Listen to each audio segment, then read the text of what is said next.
bringing it back to Japan. Ego wakarimasen, ego wakarimasen. Asia America jin, ego wakarimasen. Miyaji kasegu dollar.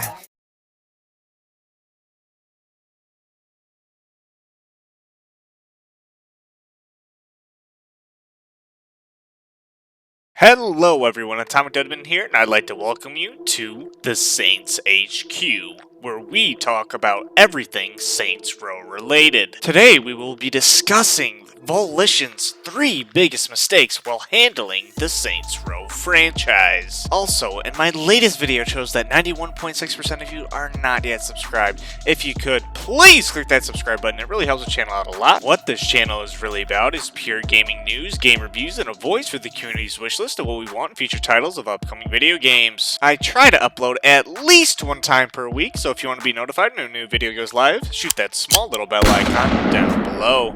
With all that being said, kick back, relax, shut the hell up, and listen. It comes down to Volition.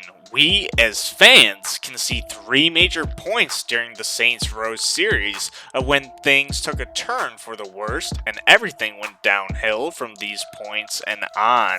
Volition's first major mistake was trying to recraft their own brand identity. It's well known that everyone has referred to Saints Row as a Grand Theft Auto ripoff, especially with the original promotional material being green, similar to that of GTA San Andreas.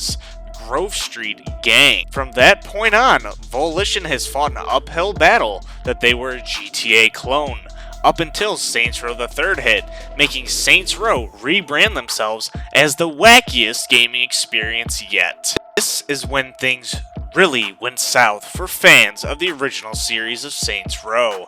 This further divided our fan base of the original and new Saints Row fans. These were the first steps to Saints Row becoming a husk of its former self. The streets of Saints Row used to be saturated with gang violence, good story and character development, deep mechanics all vanishing with the flash of an eye, making the game become diluted into a perversion of what separated Saints Row from its major competitor, Grand Theft Auto. When you take a look at Grand Theft Auto 5, Grand Theft Auto materialized into an organized crime simulator, profiting from heists and white-collar crimes, when Saints Row has always been about a rags-to-riches stories, where you are an unstoppable, ruthless, violent gangbanger that takes the city for him or herself. So in fact, Saints Row becoming a gang simulator differentiated itself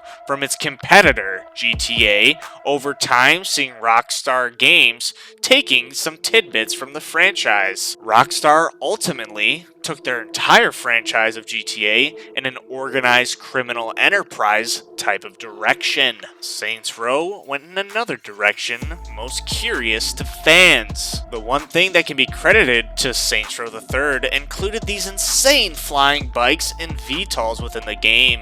GTA Online down the line copied Saints Row's insane technology from the game.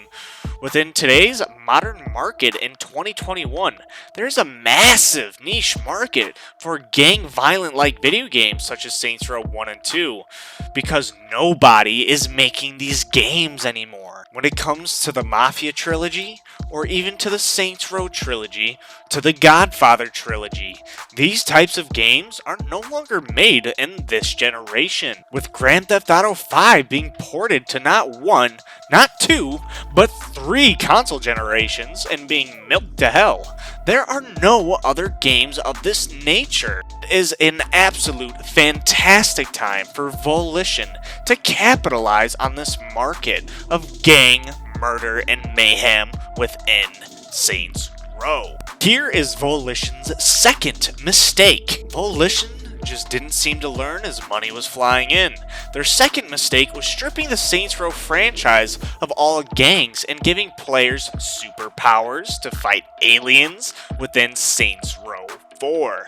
Saints Row went from being labeled as a GTA ripoff to an underwhelming, repetitive ripoff of Microsoft's Crackdown franchise. With these so-called innovations by Volition, they took away all the uses of all vehicles within the Saints Row series. The clothing options became useless and diluted as well. The day and night cycle was no longer present within the game. They reused and recycled old boss fights from Saints Row 1 and 2, showing what the game could have been for old fans, and make you wonder, how much better could this game have been if Volition had stuck to their roots? Each installment of Saints Row after the third installment, Saints Row the Third, has been more perverted and twisted and insane than the last game. You go from being a rich celebrity, making the Saints name into a brand instead of it being a gang. Then, you become the President of the United States of America, and then finally, you ascend to become the Overlord of the entire galaxy, to rule under a ruthless mantle, thus leaving players of the Saints Row franchise left and abandoned for nothing left to conquer, for you rule it all. Leaving players to wonder, how many more diverse cities could the 3rd Street Saints have taken over before Volition ultimately decided to obliterate any possible future of conquering the world draped in purple? The final nail in the coffin was the birth and release of Agents of Mayhem. Agents of Mayhem was an open-world action-adventure game that was based on Saturday morning cartoons and superhero films set in the same fictional universe as Saints Row, and was praised for its over-the-top, wacky humor.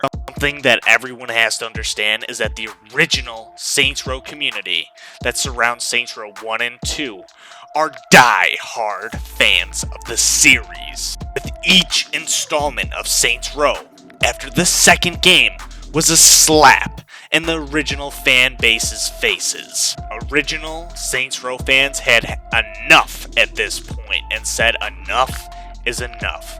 When you trample your loyal audience for long enough and do not meet their needs as well, you're gonna see your sales plummet. Agents of Mayhem is a fine example of this. Being a passionate, original Saints Row fan myself, I was sick of the mediocrity of these childish, lazy, uninspired installments that tarnished the Saints Row label. The true Saints Row community fighting and pushing back and not buying into the garbage Volition was shoveling down gamers' throats. The community voted with their wallets, and Agents of Mayhem flopped epically. Due to Agents of Mayhem not meeting company expectations, Volition reportedly laid off 30 employees out of the 200 that were working at the studio in 2017.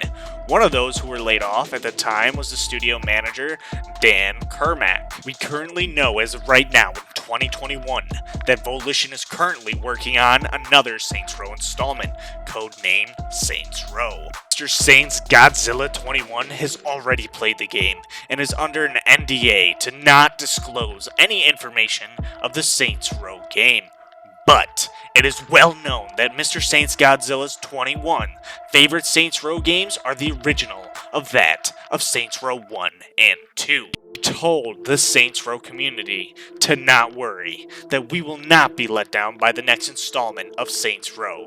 So we can reasonably infer that the Saints are going back to their roots, back to the Row, back to their loyal fan base once again. Great news! I've crafted an official Discord for this channel, and also, due to this channel not being monetized, I've created a Patreon if you would love to further support me. Both links are down in the description below if you are interested. If you enjoyed today's show, please consider subscribing if you haven't already. I personally would really love to see you around the channel more often. What I want to know is, what do you think were Volition's 3 biggest mistakes? Let me know down in the comment section below. Make sure to pull out your Glock and pop that bell icon to get notified once a week when a new video goes live. And be sure not to miss the next Saints HQ meeting. I really do hope all of you enjoyed your time with me, as I always do with you. Your host, AtomicDudMan, and until next time.